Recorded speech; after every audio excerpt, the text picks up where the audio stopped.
সম্মান নষ্ট করতে না চাইলে এই 4টি জায়গায় চুপ থাকুন। পরে বুঝতে পারবেন যে আপনার সিদ্ধান্তই সঠিক ছিল।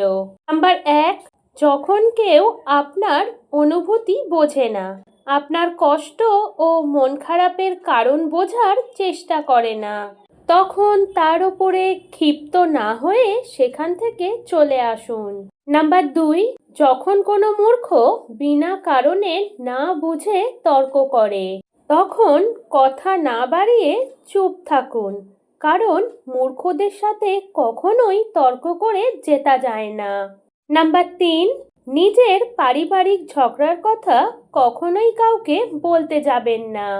অনেকে সেগুলোকে নিয়ে হাসি তামাশা করে আপনাকে খোঁটা দিতে পারে। নাম্বার 4, যখন কোনো মানুষ আপনার উপরে রাগ দেখিয়ে নিজের মনকে সান্ত্বনা দেওয়ার চেষ্টা করে, তখন তার সাথে তর্ক না করে সরে আসাই বুদ্ধিমানের কাজ।